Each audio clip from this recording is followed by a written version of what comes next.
Hey everybody, thanks for listening to the El Toro's podcast, exclusively now on Anchor.fm. If you haven't heard about Anchor, it's the easiest way to make a podcast. Here, let me explain. It's free.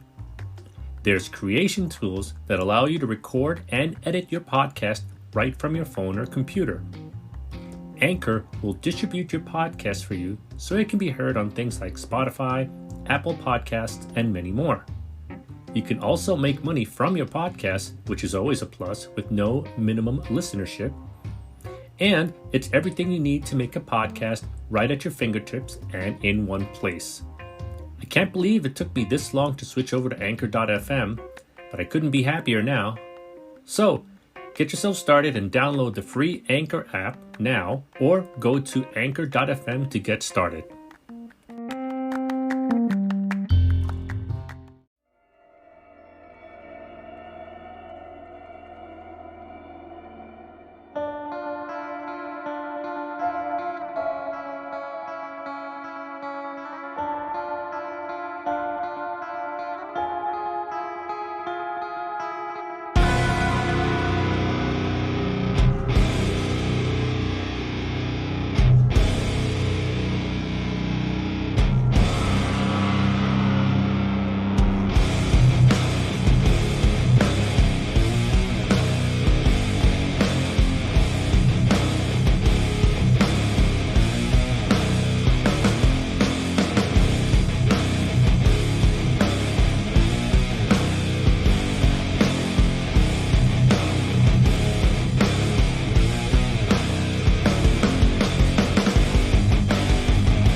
What's going on, everybody? Welcome back to another edition of El Toro's podcast, and I am your host, El Toro.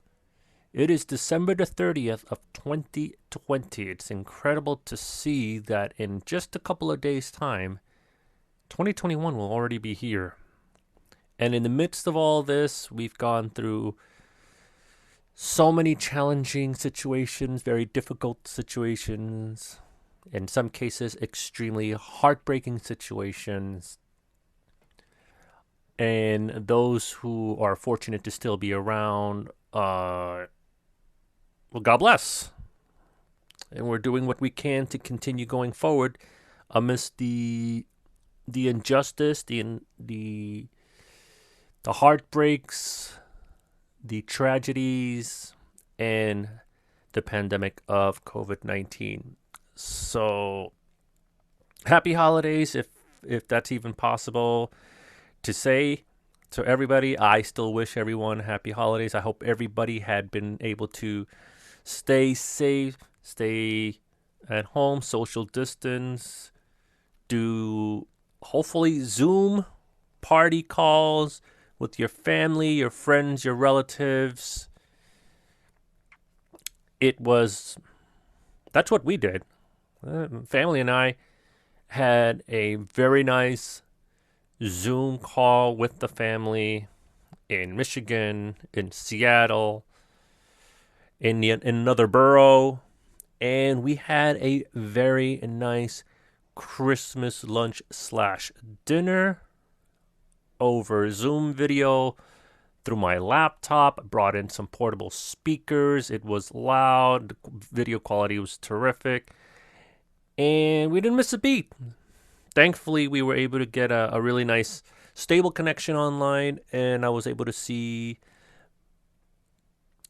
my family. And the day before Christmas, I was able to have a talk with my mom and get a chance to talk to her. And then the following day after Christmas and Christmas Day, she was able to see the kids here and whatnot, and wifey and whatnot. So all things considering, I'm very blessed to still have family around and be able to see them and know that they're okay, and then them see us that we're okay and we're chugging away. We've lost so much this year, but we've also gained so much this year. This is the year where we have been able, most of us at least, I know I have, I've gotten a better appreciation to things in life, my friends, my family, and making sure that I take a step back and focus on the here and now and try not to focus too much on what has happened, because life is very, very short and you can be here 1 minute and not be here another. And with that being said, I wanted to make this special episode of the El Toro's podcast to remember a wrestler who just recently passed away a couple, about 4 days ago, December 26th. Mr. Jonathan Huber. He was known by Luke Harper for those WWE fans, or Harper, WWE, NXT fans. But also known as Brodie Lee in the independent circuit, and specifically during his All Elite Wrestling run. Passed away at age 41, which is crazy to fathom, because he was younger than I am. And when I heard about his passing, it really hit me so hard. I never met Brodie, but I've heard a lot of stories from a lot of my friends who are in the business and who have gotten a chance to work with him. And he was one of the nicest guys you could ever meet. He could play one badass bad guy / heel, but was the most giving human being you could ever meet, and very receptive, and he was a lot of fun. So when I heard about his passing, it really hit me really hard, because this guy is young.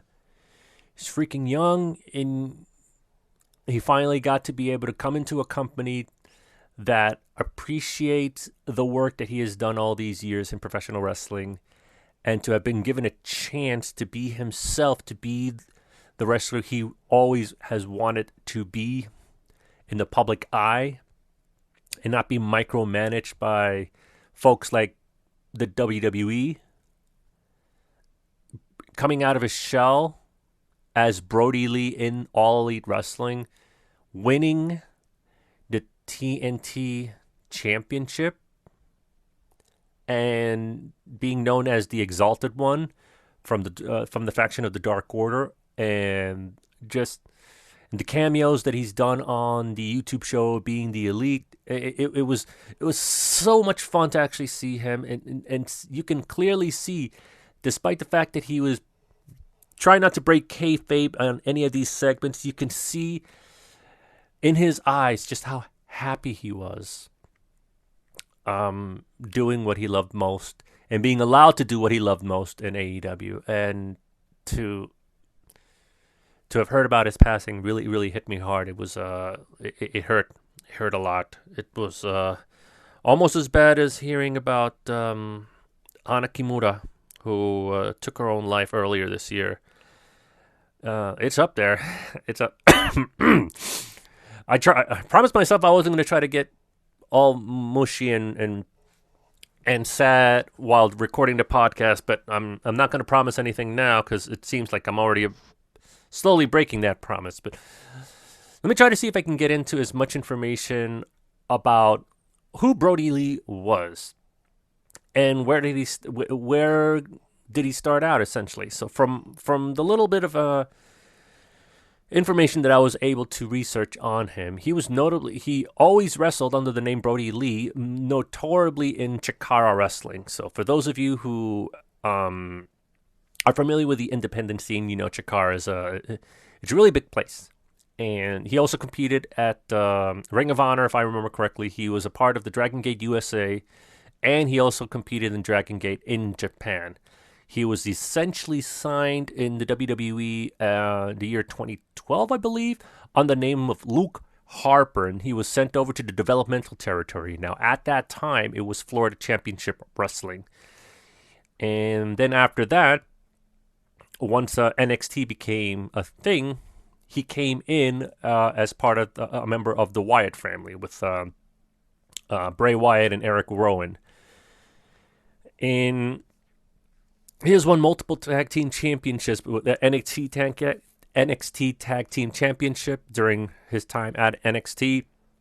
When he was on the WWE roster, the main roster, he has won the SmackDown Tag Team Champion several times. He had a brief singles run in the WWE, and he has won the Intercontinental Championship in 2014, which was amazing. He departed in December 2019, which was quite the irony of things. That it was a year ago he had left the WWE in 2019, but he debuted with All Elite Wrestling in March of 2020 as Mr. Brodie Lee. He revealed himself to be the Exalted One from the Dark Order faction. Later that year in August, he won the AEW TNT Championship. And he's had just an incredible run this entire time that he was in AEW, in such a short time. He was a great person. He passed away from lung complications. And what's interesting about this is AEW was aware of the issues that he was suffering. Now, this was COVID-19 related. This was just specific lung issues that he was, I believe, according to, I briefly listened to the podcast, to the AEW Unrestricted podcast that featured Brodie Lee. This was released in November 2nd of 2020, I believe it was, where it was discussed. I think Tony Schiavone, after he recorded the podcast with referee Aubrey Edward, he mentioned that he had he had to be airlifted after the match when he lost the AEW TNT Championship because he was not feeling too good, and that's when they discovered that he was having some sort of lung issue. So he wasn't seen as much on AEW televised events, and he was slowly recovering, and he did a couple of cameos here and there as part of the Being the Elite YouTube show.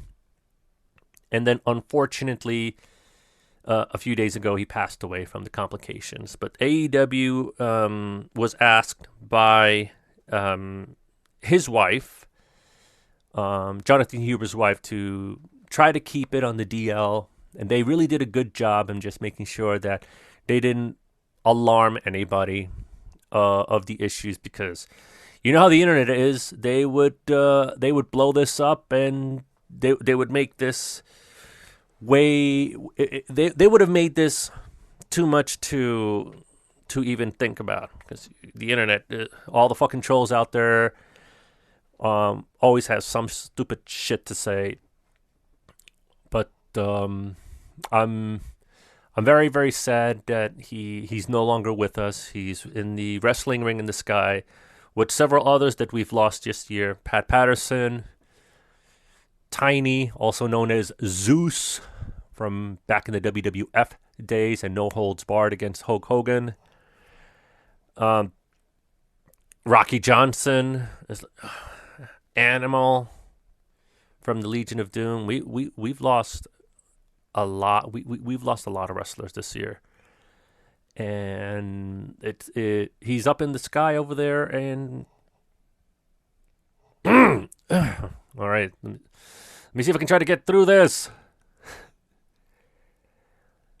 Yeah, he's going to be missed, and I encourage everybody, whether you are an AEW fan or not, I really strongly encourage everybody to tune in to TNT Network tonight at 8 p.m. Eastern Standard Time. Watch AEW Dynamite because the entire show is going to be dedicated to the life of the Exalted One, Brodie Lee, and it will be a great show to watch. It will be a great way to honor the legacy of Brodie Lee. Here's a little fun fact: if you guys aren't aware of this and you don't follow the dark matches that take place, but here's a fun fact: there was a dark match, where the AEW World Heavyweight Champion Kenny Omega faced off against Brodie Lee Jr. Yes, Brodie Lee's son challenged AEW champion Kenny Omega for the championship, and he beat Kenny Omega in the ring and became the AEW World Champion. So I thought that was really cool. I thought that was great. But what I think it's even cooler is the fact that CM Punk announced that all the proceeds of any merchandise that he sells off of ProWrestlingTees.com will go to the family of Brodie Lee.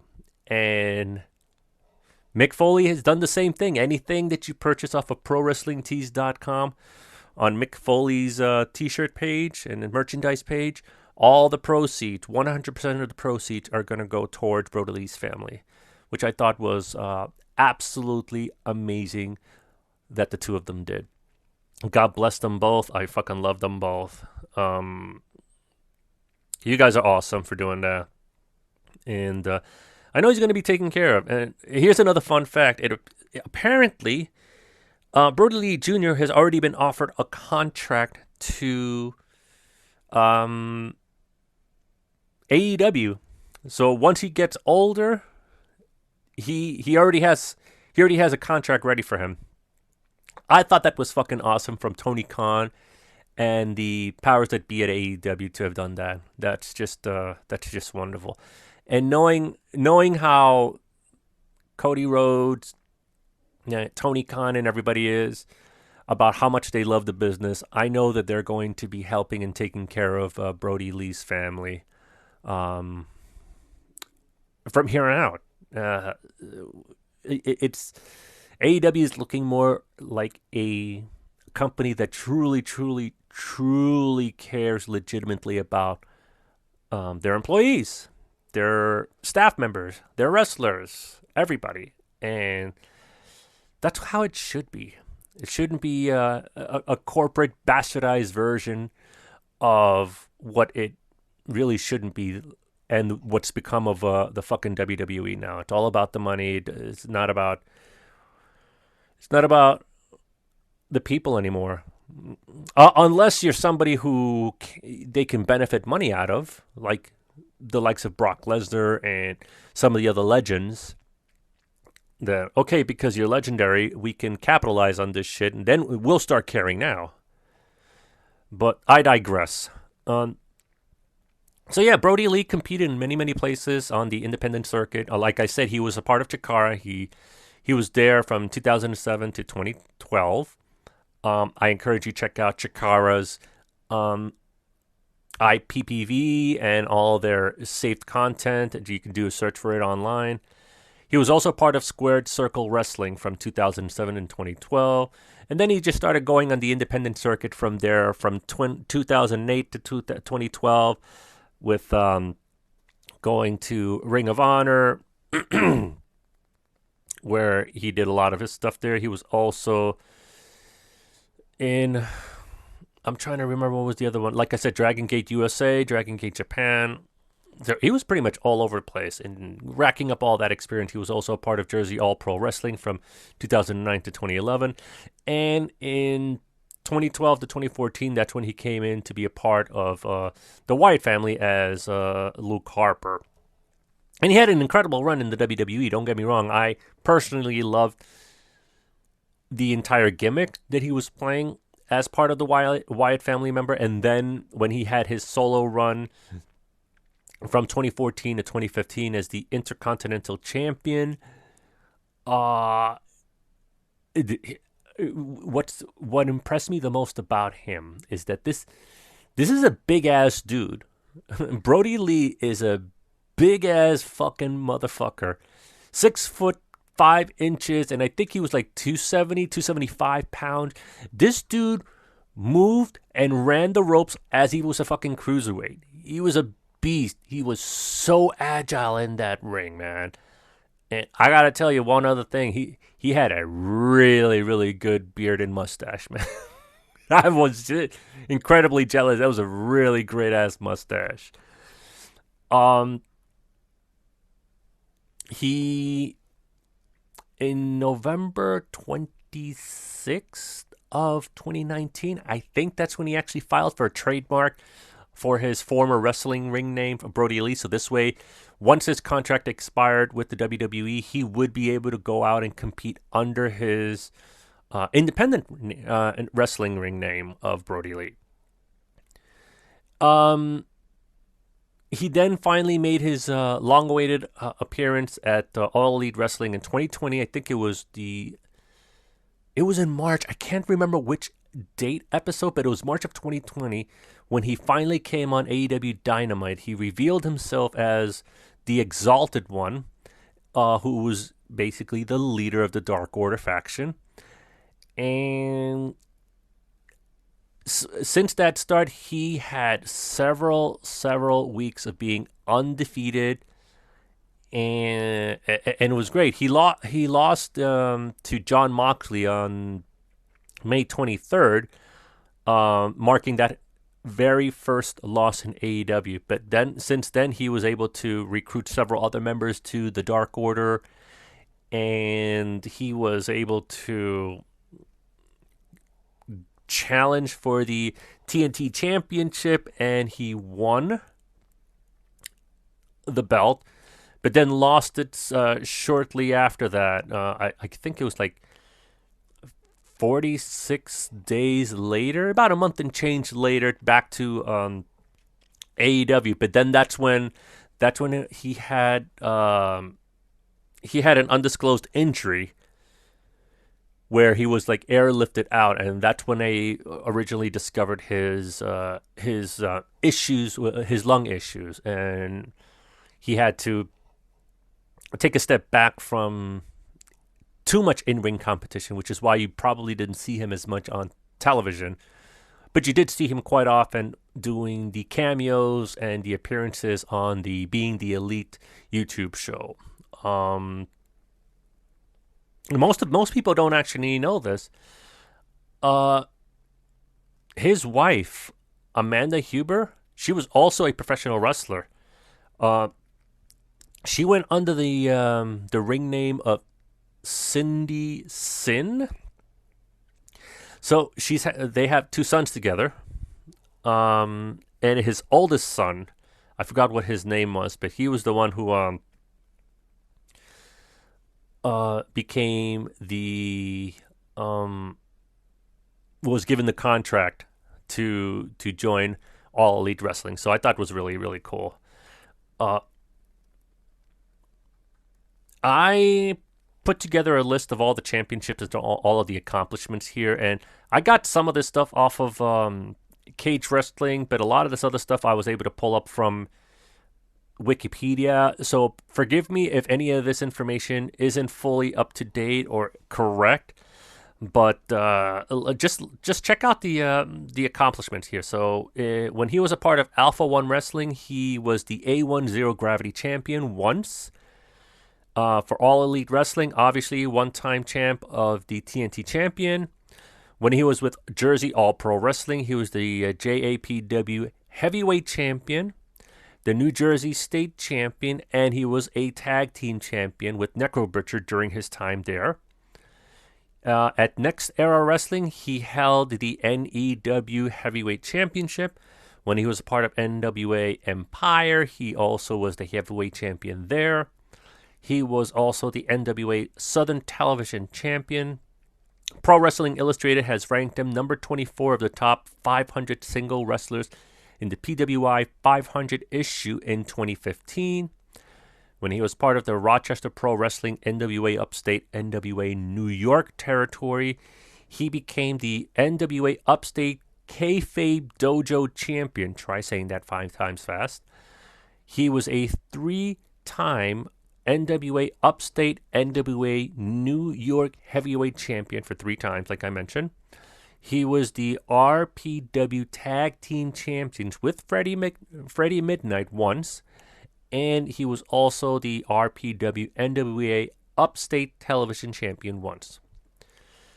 While his tenure at Squared Circle Wrestling, he was a 2-time champion of the 2CW Heavyweight belt. He was a 3-time champion during his time of World of Hurt Wrestling as the WOHW United States Champion. The Wrestling Observer newsletter rated him as the best gimmick as part of the Wyatt family in 2013. During his run in the WWE, he was an NXT Tag Team Champion once with Eric Rowan as part of the Wyatt family. He had a singles run where he won once the WWE Intercontinental Champion. He was a SmackDown Tag Team Champion 2 times, once with Bray Wyatt of the Wyatt family, and once with Randy Orton and Eric Rowan. And he was a Slammy Award winner for Match of the Year in 2014 when Team Cena went up against Team Authority at the Survivor Series, and he was a part of Team Authority. Wow. That's a handful. And like I said, a lot of this information I got off of Cage Wrestling Network and Wikipedia. So if there's anything missing in there, I truly and sincerely apologize.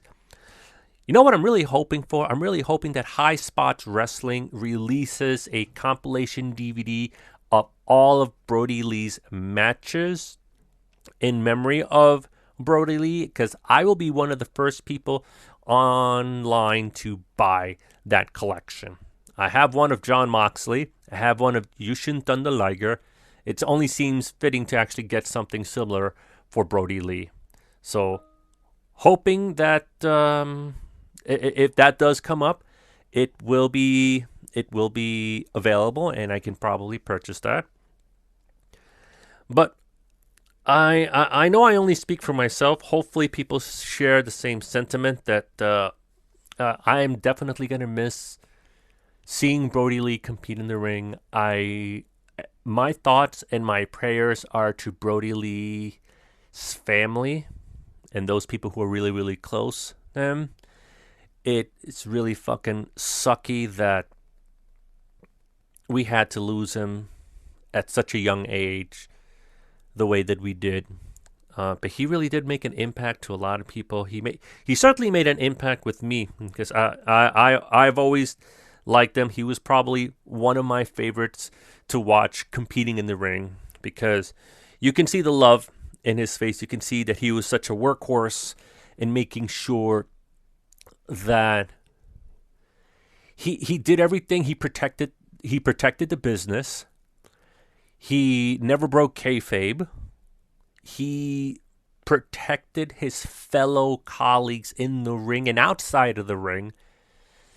He was always there to listen to criticism and use it to better himself, better his fellow wrestlers, and he was a lot of fun to be around with from everything that I've heard. And it is a sad day in the wrestling business to have heard that we have lost him. So to Brodie Lee's family, I'm truly, truly sorry for your loss. I have you in my thoughts. I have you in my prayers. And yeah, I guess that's pretty much all I can do. Let's just say a little prayer for everybody and make sure that they'll pull through this. It's not easy losing a husband. It's not easy losing a father. I know I lost a father many, many, many years ago, and I still miss him to this day. I lost him in 1999. So I understand what it's like to lose, and I just hope that they're able to get through it as well. So, like I was saying, in 2 days' time, we will be in 2021, and the way things are going right now, I don't think we're going to be seeing, personally, I do not think we are going to be seeing any new normal situation, even with the vaccine that is being distributed to the world, anywhere until probably late July, maybe early August, where we actually start seeing some sort of normalcy. Spikes are way too high. People are not following instructions, and too many deaths are happening right now. And it's personally, to me, it's not really looking good. The only way we can actually squash this is if we actually start listening to the science, listening to the facts of the science, and doing what we're supposed to do in order to protect us. Because if we don't, then this is going to sound like horrible to say, but I'm going to say it. And if we don't start listening to the science right now and taking better care of ourselves and our fellow people out there, what's to stop it from this spreading out to children? And then we're going to have a mass dying, heaven forbid. And I wish I could bite my tongue on this, but you need to hear this. What's going to stop it from happening to children? And then we're going to start having thousands and thousands of children dying because we, as adults, don't start acting like fucking adults and wear our masks and social distance and whatnot. And then we're going to have thousands of children dying because of the pandemic. Okay?